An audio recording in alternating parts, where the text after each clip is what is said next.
Assalamualaikum warahmatullahi wabarakatuh. Alhamdulillahi rabbil alamin. Ashhadu an la ilaha illallah wa ashhadu anna Muhammadar Rasulullah. Allahumma salli ala Muhammad wa ala ali Muhammad. Rabbish rahli sadri wa yassirli amri wahlul 'uqdatam min lisani yafqahu qawli. Bapak Ibu semua, kita awali pengajian malam ini dengan baca basmalah. Bismillahirrahmanirrahim.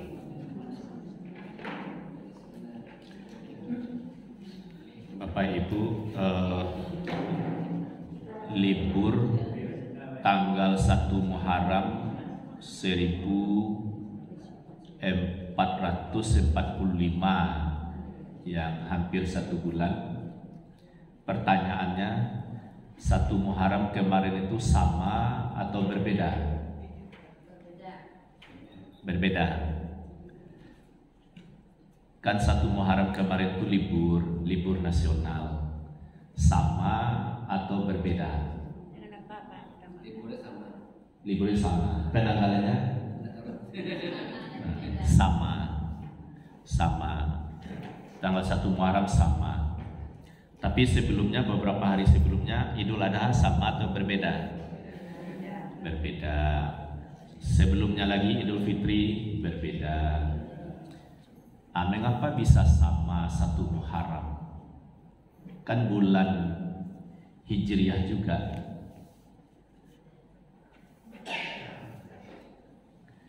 Jawabannya adalah karena tidak dimusyawarahkan. Kok dimusyawarahkan? Lo mulai dari tingkat RT sampai tingkat nasional, bilo 1 Muharram. Tentu bisa sama, bisa berbeda. Syukur 1 Muharram ini tidak dimusyawarahkan, karena hitungannya sudah jelas. Jadi kalau begitu laku surut, kenapa Idul Adha kok bisa berbeda? Bulannya itu juga, matahari itu juga. Karena dimusyawarahkan. Namanya di bawah musyawarah, tentu bisa saja berbeda, bisa saja ada sama. Yang dimenangkan tentu suara terbanyak. Tapi jaminankah suara terbanyak benar dalam menetapkan awal bulan? Nah, tentu tidak. Tapi kalau pemilihan presiden, ya berdasarkan suara terbanyak. Terus waktu salat, syukur tidak dimusyawarahkan. Sekiranya dimusyawarahkan pula waktu salat yang sudah ada ketentuannya, misalnya saja waktu subuh dimusyawarahkan, jangankan tingkat provinsi, tingkat rumah tangga saja. Kalau di rumah itu sudah ada kakek nenek, dia umurnya panjang, ada anak labaran anak lo, berarti ada anak minantu, ada cucu. Jadi perwakilan kakek nenek ya, cucu mungkin ya, ada remaja baru anak-anak, sudah ada dalam rumah itu. Atau ada yang baru menikah, disebut pengantin baru. Itu dibuat musyawarah. Bila rancak awak salat subuh, bisa jadi antara kakek dengan nenek, kakek nenek dengan minantu atau cucu yang baru menikah bisa saja berbeda. Atau anak yang masa pertumbuhan, yang baru kelas 3 SD, baru bila rancak salat subuh sayang, bisa saja tidak sama jauh kakek nenek. Jadi suka tidak suka, waktu subuh itu adalah terbitnya fajar. Jadi tidak dimusyawarahkan. Kira-kira tanggal 17 Agustus besok ini secara nasional sama atau berbeda? Sama. Kok bisa sama? Karena sudah ada kalendernya. Juga tidak dimusyawarahkan. Kok dimusyawarahkan lah tanggal 17 Agustus untuk merayakan kemerdekaan, bisa-bisa pula terjadi perbedaan. Jadi sesungguhnya sesuatu yang pasti tidak perlu dimusyawarahkan. Lah dimusyawarahkan lo aku kebedo cerita itu.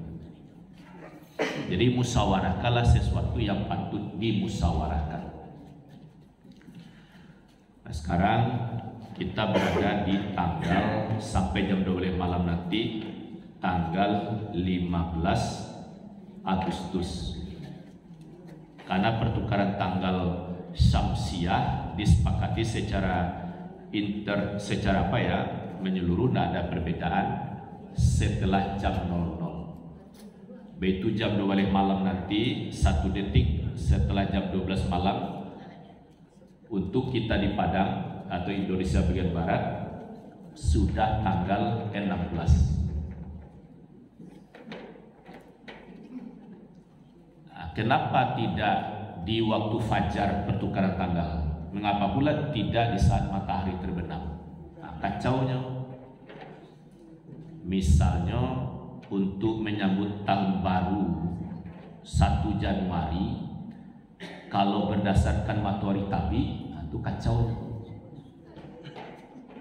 Penduduk dunia yang terbanyak itu kan bumi belahan utara. Tanggal 31 Desember matahari jauh di belahan selatan. Penduduk bumi yang sebelah utara lama malamnya, tapi lebih lama matahari ketapi. Itu berbeda penanggalan tanggal 1 Januari. Jadi apakah lama siang suatu daerah belahan timur atau sebentar sesuai dengan posisi matahari, disepakati pertukaran tanggal Masehi atau Syamsiah jam 00 waktu setempat. Jadi aman. Nah, logikanya seperti itu. Jadi tidak usah lo Apollo tahun Masehi juga. Masa ditunggu lo jam 00 dulu lalu orang ya. Memang secara keilmuan itu yang paling tepat. Jadi dari sisi akidah tidak ada masalah. Kalau yang masalah itu gara-gara merayakan tahun baru Masehi, huru hara atau adalah perilaku-perilaku yang tak elok, itu jadi masalah. Nah, mengingat sekarang kita berada di bulan Agustus, bulan tahun kemerdekaan yang ke-78.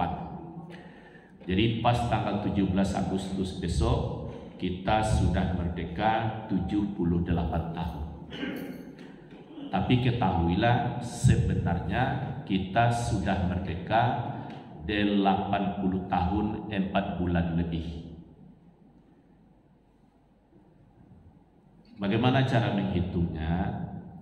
Kita merdeka dulu hari Jumat tanggal 9 Ramadan tahun 1364 Hijriah. Itu kita merdeka. Sekarang kita baru meninggalkan tahun 1444. Yang 1445 kan belum sampai 1 bulan.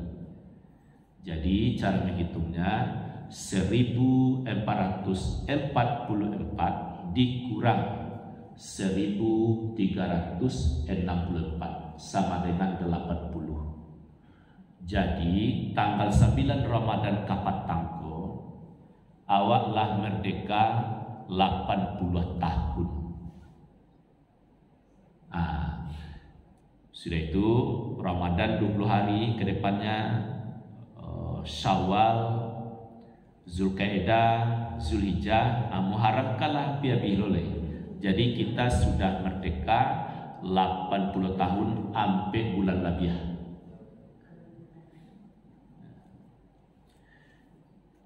Karena bedanya setiap tahun itu antara Masehi dengan Hijriah kan sabaleh hari. Terus untuk memudahkan, siapa yang berumur 30 tahun Masehi, yang hadir kau yang 30-an, yang belum dosi. Bapak berapa? 43. Oh 33. 33 hitung zikir, subhanallah, subhanallah.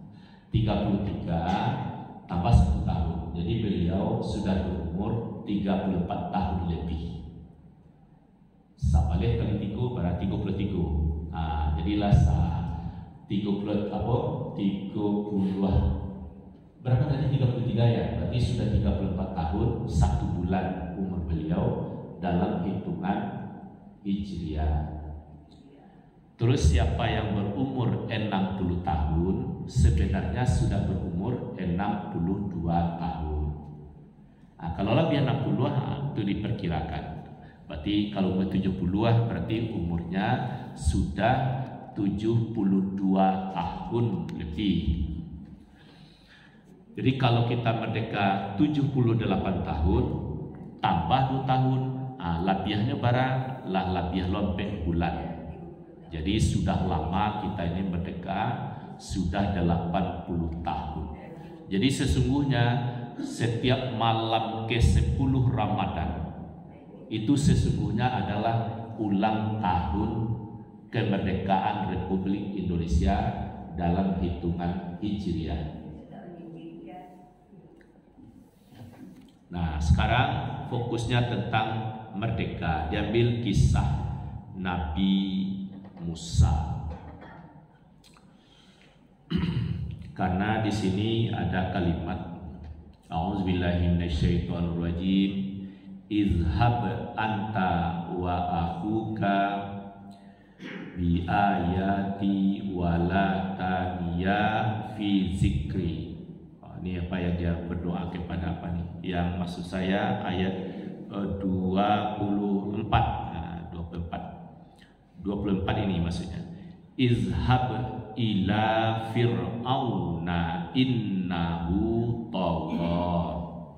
Pergilah kamu menasihati Fir'aun, sesungguhnya dia telah melampaui batas. Sampai ayat ini kisahnya adalah Fir'aun membuat undang-undang karena dia itu penguasa bukan pemimpin. Sebab dalam pandangan ilmu budaya antara pemimpin dengan penguasa jauh berbeda.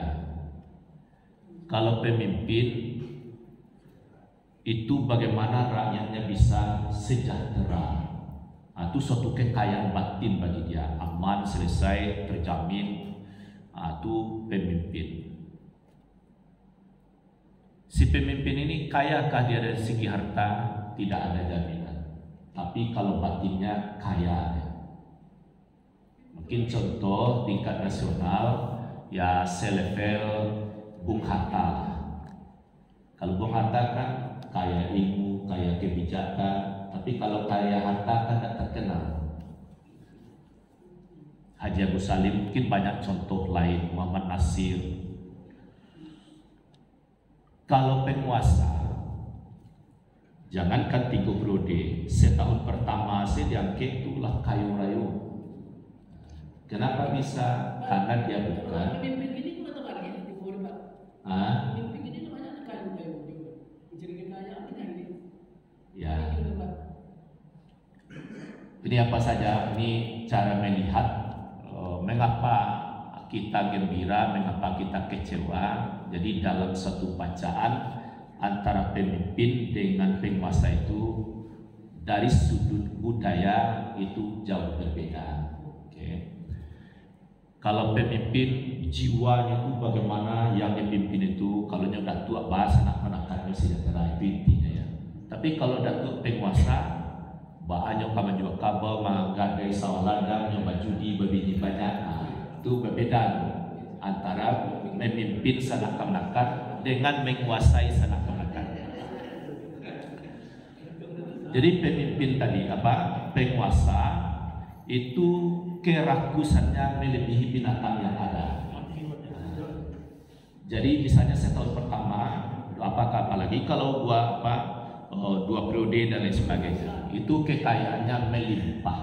Padahal dari gaji tunjangan ini dan itu terukur. Tapi kenapa punya tambang di sana, punya tembang di sana dan lain-lain? Kita tidak salah saya kembangkan, cuman dari segi ruhnya itu kita tentu menginginkan pemimpin-pemimpin, bukan penguasa. Kalau penguasa itu cukuplah Allah yang Maha Kuasa. Tapi kalau manusia dari mental memimpin pindah jadi penguasa, itu kerakusannya melebihi baru gadang. tingkat kerakusannya. Nah, tapi ini cukuplah untuk dimaklumi. Nah, Fir'aun dia itu penguasa. Dia mengakui dirinya Tuhan tertinggi. Bayangkan tuh. Jadi kekafiran itu melampaui manusia yang ada. Kan kalau kafir itu tidak patuh pada ajaran Allah. Tapi Firaun, ya di samping dia tidak patuh pada ajaran Allah, dia mengakui dirinya Tuhan. Kalau orang tidak patuh itu dibunuh. Cara membunuhnya bagaimana? Ditarik kaki tangannya, tangannya ditarik ke atas, kaki ditarik ke bawah, tangga kaki. Bacare kaki tangan dari badan. Seperti itu bentuk hukumannya. Jadi orang harus patuh. Jadi dia buat undang-undang karena mimpi buruk. Setelah mimpi buruk itu dia gelisah kenapa, dia ceritakanlah. Dia mengaku Tuhan, tapi omong rayanya resmi sekali. Mengapa saya begini, bingung. Lalu penafsirnya atau dukun-dukunnya menafsirkan akan datang nanti seseorang menghancurkan kekuasaan. Dia laki-laki dari pihak Bani Israel. Cameh. Jadi Tuhan tertinggi cameh. Nah, itu maksudnya pokok rayanya resmi karena dia sudah melampaui batas. Nah, kecemasan itu dilahirkan undang-undang dari pihak Bani Israel. Kalau ada yang lahir pada tahun yang ditetapkan dibunuh, ya harus dibunuh. Terus timbul pula kecemasan. Tenaga kerja diharapkan untuk kerja paksa itu dari Bani Israel. Dibuat pula undang berikutnya.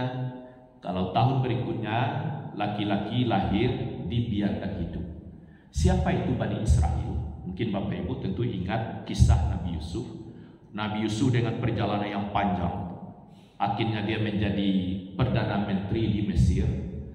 Ayahnya dan saudaranya yang memasukkan dia ke sumur kan dibawa ke Mesir. Lalu berkembang biak. Terus setelah Yusuf ada lagi keturunannya berkembang biak. Lalu kepemimpinan beralih kepada Fir'aun, orang pribumi. Jadi Bani Israel itu pendatang orang yang berkembang biak. Jadi murah membedakan wajah. Kalau orang Mesir asli kulitnya kira-kira begini. Kalau dari bangsa Bani Israel ada pula ciri khasnya. Sama saja kita mungkin teman kita dari Papua, tuh Paika Minangkabau. Kalau nyawi orang asli Papua kan orang Indonesia aja tuh, pasti tampak beda. Nah, jadi mudah membedakan.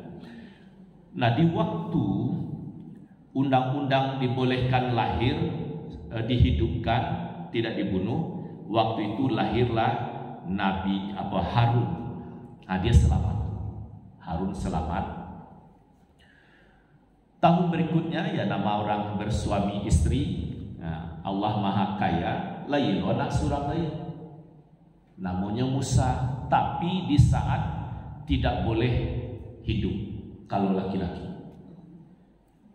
Itu suatu kecemasan si ibu yang baru melahirkan ini. Tapi Allah ilhamkan kepada ibu Musa, jangan cemas. Masuk ke jantung hati itu jangan cameh. Yolah dah cameh dah. Tubaan. Susuan anak. Yolah disusuan. Tubalai. Lataan dalam peti di Baduang Carodewa nyolah dalam peti itu dianyian di Sungai Nil. Baalah padia seorang ibu. Tapi kan sudah ditanamkan pada hatinya jangan cameh. Karena dia nanti dicintai oleh lawannya dan lawan aku, artinya musuh Musa dan musuh Allah. Ditanamkan rasa sayang kepada Musa itu. Aja cantik loh lagi kira model itu. Nah, itu dihanyutkan. Anak perempuannya atau kakak dari Musa mengikuti. Berarti sungai Nil itu nak kencang lari. Apa lain? Kadang dulu sungai kencang, mungkin bisa diikuti dengan kecepatan jalan. Ditelusuri kironya peti kok makin lama agak menapi. Nah, kalau menapi kan bisa sampai sangkui pas pula ditemukan oleh keluarga atau istana Fir'aun. Aku ada petir, singkat cerita dibawa pulang. Mancalia anak rancak laki-laki, saling sayang sesadualahnya mencalia. Padahal yang bertugas di istana itu umumnya pribumi. Tapi kalau karajo-karajo yang payah-payah itu Bani Israel. Jadi Bani Israel itu budak, menderita. Tapi walaupun menderita, utaknya jalan. Kata Firaun, dibunuh salah kau. Kan bantu aja lah jalan kau kulinya lah kakak kuli orang Bani Israel. Kece istrinya jangan. Iku anak rancak kau beragoan. Awak ada punya anak dah. Awak jadilah anak di istana. Menurut si Firaun, sayang saja macam dia. Lalu siapa menyusuan waktu itu susu lunado, apanya ya misalnya seperti susu bubuk yang susu kali kemarin. Kayak kita sekarang tentu tidak ada, harus disusukan oleh seseorang. Nah, pemikiran sampai di situ. Dicarilah di kota Rusia yang sedang baru melahirkan.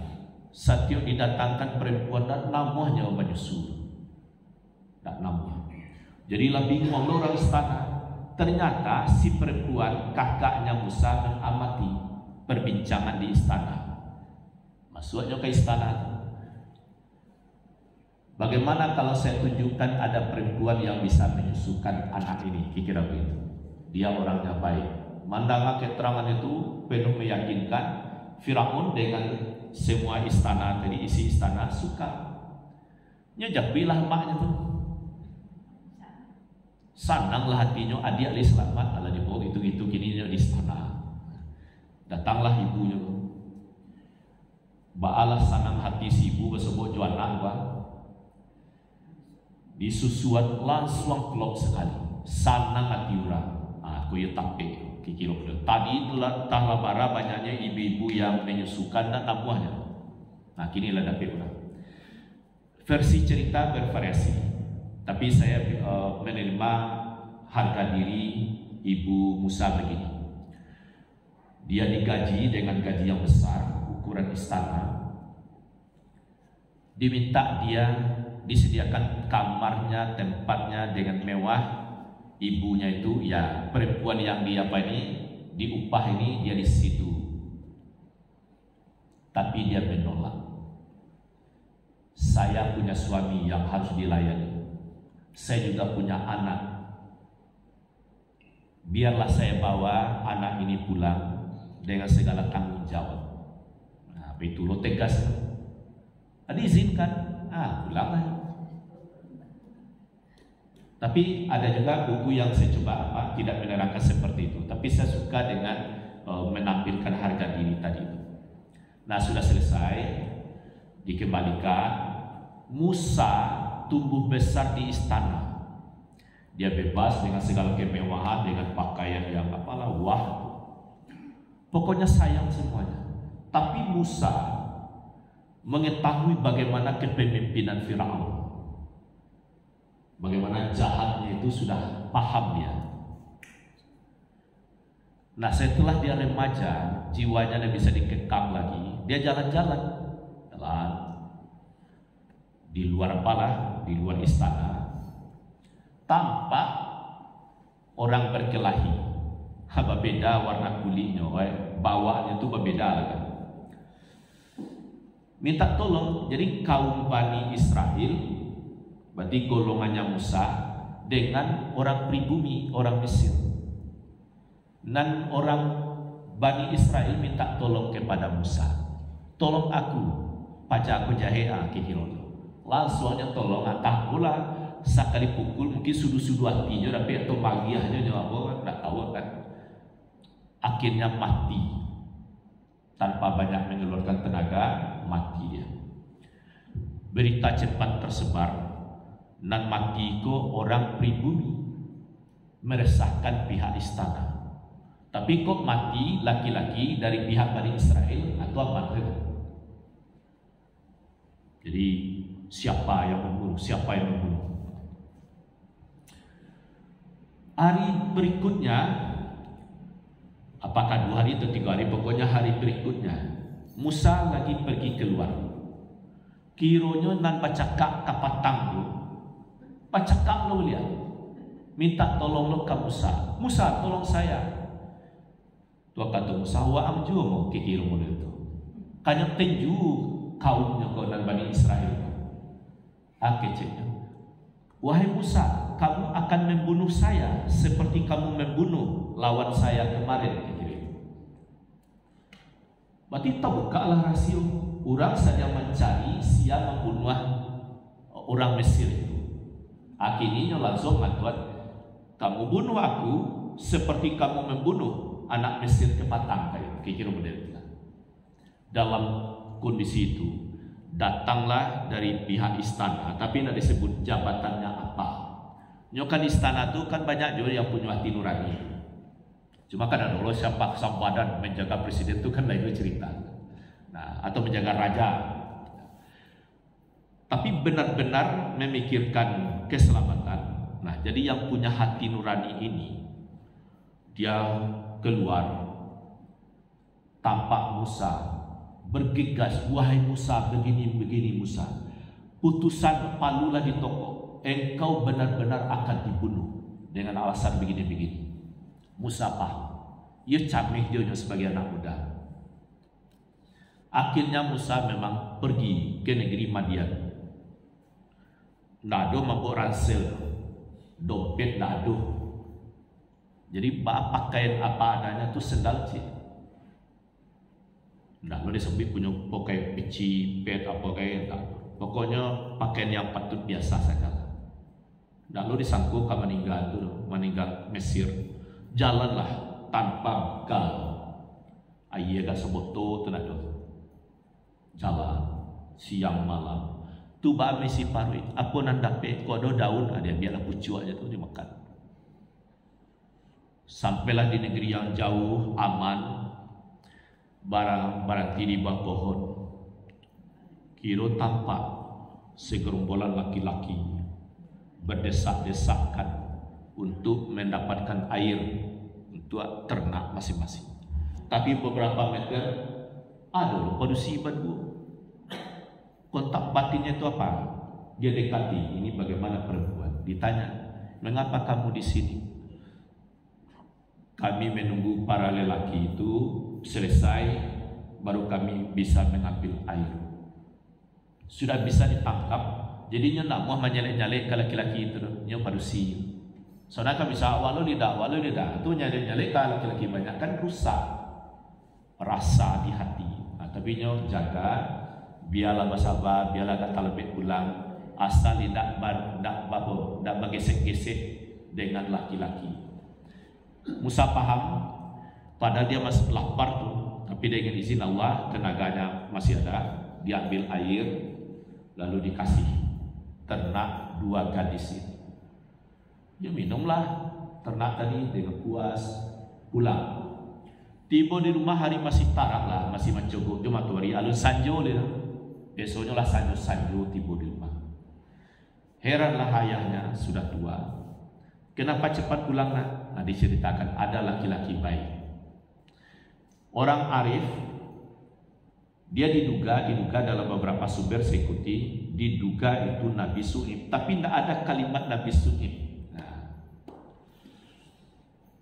kata laki-laki tua ini, jemputlah dia. Paham dia butuh. Nah, pokoknya dijemput. Tidak disebut nak menjemput kau si kakak atau adik. Nah, pokoknya salah seorang menjemput.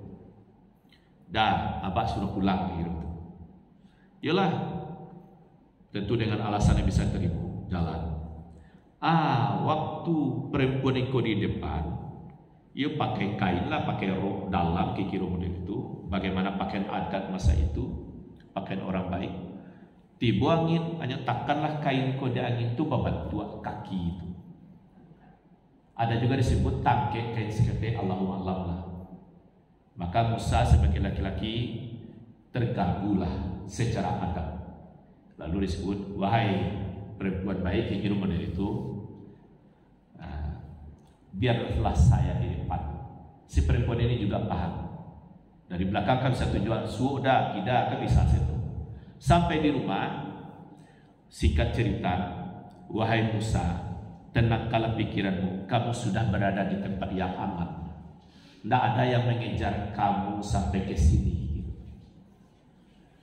Lalu sampailah dia diminta menjadi tenaga kerja oleh perempuan anaknya itu. Awak jadikanlah tenaga kerja di siku. Bakar aja sama awak. Ini orang baik. Ayahnya paham. Oke. Lalu dia juga dijadikan menantu. Tapi dengan syarat mengabdi 8 atau mau 10 tahun. Tapi diduga lengkaplah 10 tahun memelihara ternak. Jadi tadinya dia sebagai tamu, lalu berubah statusnya menjadi menantu. Lah 10 tahunan di situ, ya umurlah para alat ya, pokoknya mendekati apa. Tapi disebut dia akan jadi rasul itu umur 40 tahun. Cuman tidak ada pula ayat hadis ditemukan mengatakan angka 40. Cuman dari berbagai keterangan ada saya dengar ikuti video yang bisa diterima lah. Ada yang menyebut 40 tahun. Nah, dalam perjalanan itu berbekal tungke, ternak, tentu mungkin makanan seadanya lah. Istri yang mengikuti tentu penuh dengan kesabaran. Sampailah di Bukit Tursina, dia diangkat jadi rasul, dibekali di situ. Dibekali, tungkenya bisa jadi ular. Begitu tungke jadi ular, cameh. Engkau jangan cemas, peganglah. Dipacik lo kapal ular. Jadi tungke balik. Tadi cameh, kalau lah jadi tungke itu nak cameh dah. Letakkan tanganmu. Tutup dengan tangan itu. Sekolah pikir. Dah tu keluarkan, baca hayu terang benderang. Jadi dia dibekali dengan mukjizat. Nah setelah itu Bapak Ibu, sampailah dia di Mesir sebelum menghadap, belum sampai perintah kepada Firaun. Dia disuruh seperti ayat kita baca tadi, izhab ila fir'auna innahu tagha. Pergilah kamu kepada Fir'aun karena dia sudah melampaui batas. Makasihnya mana? Nasihatilah dia. Kamu kan sudah nabi. Orang muda mata baru Musa baru dia jadi nabi, disuruh menasihati selevel Fir'aun. Itu nak kerja murah. Apa doalanya di situ? Qala rabbish rahli sadri wa yassirli amri wahlul 'uqdatam min lisani yafqahu qawli. Berkata Musa atau Musa berdoa, ya Tuhanku, lapangkanlah dadaku. Cara wa'ayuh sasa anu Firaun kali nasihat dia. Kalau menasihati anak kemenakan, dia mungkin tidak begitu baik. Ikut dinasihati Fir'aun yang mengaku Tuhan, landak para ribu orang dan dibunuh mati atas kekuasaannya dan terhitung lain. Itu yang mau dinasihati. Ya Allah, lapangkanlah dadaku. Kalau lapang dadaku karena sesak terus apa lagi? Mudahkanlah urusanku, hindarkanlah kekakuan dari lidahku. Baku bitu bana yafqahu qawli, agar mereka mengerti perkataanku. Nah setelah itu dia minta lagi Musa ini, waja'alli waziram min ahli. Tadi apa ya, ayat 29-nya waja'alli, sesudah yafqahu qawli itu waja'alli waziram min ahli. Berikanlah kepada aku keluarga yang bisa menolongku. Siapa itu? Saudaraku Haruna akhi, Harun. Dia minta kepada Allah, jadikan keluargaku ada abangku namanya Harun untuk mendampingi aku, untuk aku bertambah yakin dia lebih cakap berbicara, supaya kami bisa berzikir lebih kuat dan lebih mantap, kira-kira seperti itu. Terus dalam surat lain dia meminta supaya kakaknya Harun itu diangkat menjadi nabi. Akhirnya Allah kabulkan doanya itu. Diangkatlah Harun jadi nabi. Nah, di sini pelajarannya apa? Musa dia paham, inyolah jadi nabi. Sama terus abangnya elok lurang. Kalau inyo jadi nabi, abangnya ndak, tentu dari segi mental tuh ada jadi masalah. Apa yang dirasakan oleh Musa, Allah kabulkan. Jadi nabilah Harun. Itu makanya kalau 25 rasul itu siapa namanya yang disampaikan dulu? Musa itu baru Harun. Padahal yang lahir duluan Harun baru Musa. Jadi karena Harun memang Musa lebih duluan menjadi nabi. Nah, setelah Musa dengan Harun dipertemukan, lanjutkan perjuangan apa itu? Menasehati Fir'aun. Tapi Allah bekali yang berdua ini, nasihatilah Fir'aun itu dengan cara lemah lembut. Nah, walaupun Fir'aun itu sangat zalim, tidak boleh dengan menghardik-hardik berkata kasar, tapi tetaplah dengan bahasa lemah lembut. Nah, jadi setelah menghadap Musa dengan Harun kepada Fir'aun, sudah dikenal identitasnya, Firaun kembalilah kesombongannya. Lainnya lah gadang jawab jo istana dulu kikiro model itu. Kini awalnya wajah. Pokoknya dengan segala pelecehan, Harun dan Musa tetap bahasa santun. Nak masuk kebenaran. Mana masuk karena menyolah kaki. Orang kafir apa dalam awal-awal surat Al-Baqarah? Khatamallahu kan apa ini? Innal ladzina kafaru sawa'un 'alaihim a anzartahum am lam tunzirhum la yu'minun. Bagi orang kafir sama saja. Baginya apakah dinasihati atau tidak, dia tetap saja kafir. Kenapa? Allah sudah tutup hatinya. Jadi kalau galih gua tu ditutui. Tu disiram aja model kau. Ndak masuk aja dong. Agak sakit dia sila masuk ada. Apakah air susu, air lemon, air putih seperti ini, ndak masuk dia karena tertutup. Baitulah hati orang kafir. Lalu Nabi didatangkan karena hati sudah tertutup, ndak masuk kebenaran. Aku nak lewat takuti kalau hati sempat atau bisa tertutup.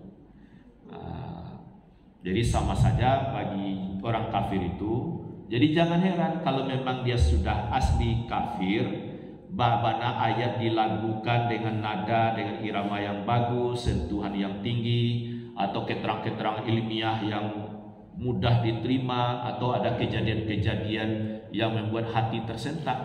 Bagi orang kafir tidak ada pengaruhnya. Kenapa? Hati sudah tertutup. Itu contoh Firaun. Sudah 2 nabi datang dengan dalil-dalil yang jelas, dia tidak bisa menerima. Nah, akhirnya Bapak Ibu, memang ini ceritanya sangat panjang. Binubari sampai salah. Jadi kecemasan pada Firaun, bahwa Musa aku bisa kalah. Dipanggillah seluruh ahli sihir dari daerah-daerah yang sudah ternama. Diadu. Lalu setelah penonton banyak, ahli sihir sudah siap dengan tali-talinya. Tali dilepas, menjadi ular, mangaleong-galeong. Musa, dia lepaskan tongkatnya. Nyososohlah ular-ular ketek. Habis. Bagi ahli sihir, dia paham. Iko ndak sihir kok, dan sihir itu dari awal. Berarti Musa bukan ahli sihir. Dia adalah nabi. Di sana itu dia bersujud, tersungkur, menyatakan beriman kepada Allah, beriman kepada Tuhannya Musa. Di situ tamanaya singanga Fir'aun. Mengapa kamu beriman? Kan belum saya izinkan. Jadi sebelumnya itu kalau diikuti keterangannya, Allah memberi saran kepada Musa dan Harun, tetaplah lemah lembut, kamu berhadapan dengan ahli surga. Dia akan berakhir. Kironya ahli surga itu ahli sihir tadi itu. Jadi begitu ular tali-talinya yang jadi ular itu disosok habis deh ular dari tongkat Nabi Musa, dia beriman. Jadi beriman itu hukum makanya tetap disalib, berpisah kaki dan tangan, mati. Tapi dia mati dalam keadaan beriman. Itu maksudnya tetaplah kamu lemah lembut Musa, Harun, karena di sisimu, di depanmu ada ahli surga. Firaun dia begitu marah tambah jadi. Itulah sebabnya tidak ada jalan lain. Firaun orang Bani Israel harus diusir dari tanah Mesir. Itulah yang kaja sampai ke seberang lautan.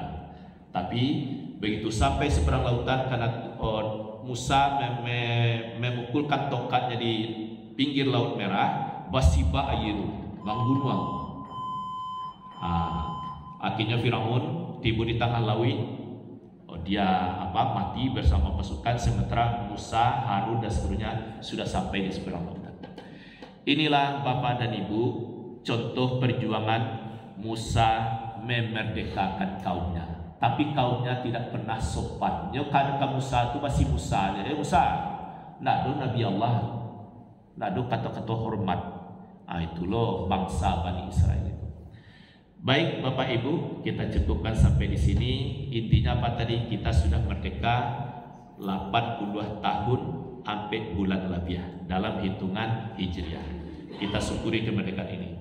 Billahi taufik wal hidayah. Assalamualaikum warahmatullahi wabarakatuh.